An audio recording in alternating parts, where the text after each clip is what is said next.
Darden Jr., a Georgia businessman, was convicted on Friday for defrauding former NBA star Dwight Howard out of millions in a deceptive scheme to purchase the WNBA's Atlanta Dream. The jury reached a guilty verdict in the case, held in New York City, where Darden was also convicted of swindling another former NBA player, Chandler Parsons, out of $1 million in a separate fraudulent operation.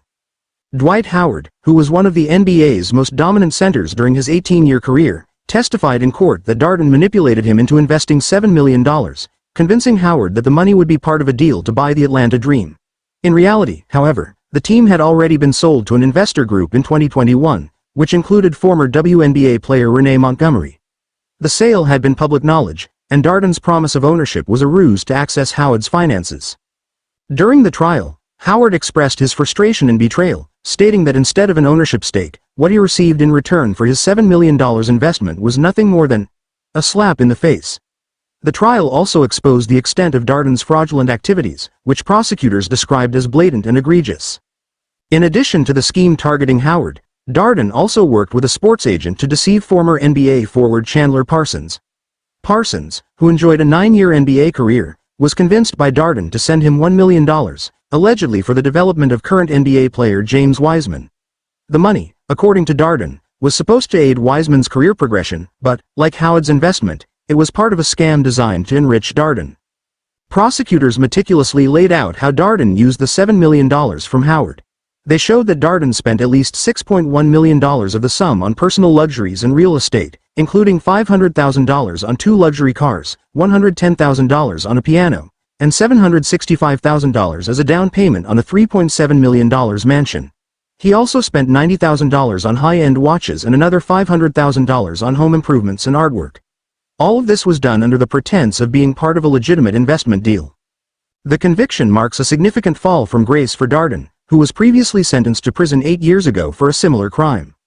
In 2016, Darden was convicted of impersonating his father, Cal Darden, a prominent business executive, in a failed attempt to purchase Maxim magazine.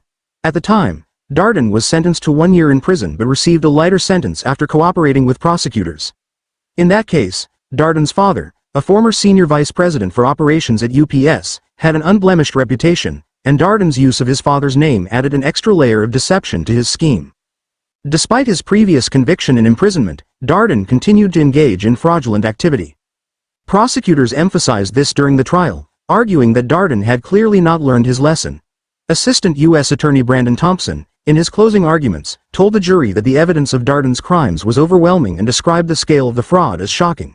The prosecutors also made it clear that they intend to seize Darden's assets, including his Atlanta home, luxury cars, and the expensive artwork he purchased with the stolen money.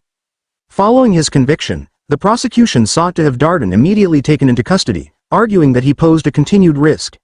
Assistant U.S. Attorney Kevin Meade highlighted Darden's repeated involvement in fraudulent schemes and pointed out that his behavior had not changed since his earlier conviction. However, Judge Vernon S. Broderick ruled that Darden could remain free on bail until his sentencing, which is expected to occur early next year. Darden's lawyer, Xavier Donaldson, attempted to argue that his client should not face the harshest penalties, insisting that Darden was a changed man who would not commit further fraud. Donaldson also contended that Darden's family needed him and emphasized that Darden never impersonated his father when dealing with Howard or Parsons, though the prosecution portrayed Darden as someone who would stop at nothing to enrich himself through deception. Dwight Howard, now retired from the NBA, played for 7 franchises during his illustrious career. He was an 8-time All-Star, 3-time NBA Defensive Player of the Year, and was selected first overall in the 2004 NBA Draft by the Orlando Magic. Howard won his lone NBA championship with the Los Angeles Lakers in the pandemic-shortened 2019-2020 season. Chandler Parsons, the other victim of Darden's scheme, played for several teams during his NBA career, including the Houston Rockets, Dallas Mavericks, Memphis Grizzlies, and Atlanta Hawks. The Atlanta Dream, the focus of Darden's scam, had been co-owned by former U.S. Senator Kelly Loeffler, but she was pressured to sell the team after public clashes with WNBA players over her opposition to the league's support of racial justice initiatives. Loeffler's stance became a major point of contention, and Dream players actively campaigned for her political opponent, Raphael Warnock, who later won the Senate seat. Darden now faces a prison sentence of 11 to 14 years. This time, his chances of receiving leniency seem slim, given his refusal to accept 2 plea offers from the government before the trial. Prosecutors will also seek to recover the money that Darden stole, with plans to seize his assets, including luxury items and real estate that were purchased with the funds defrauded from Howard and Parsons.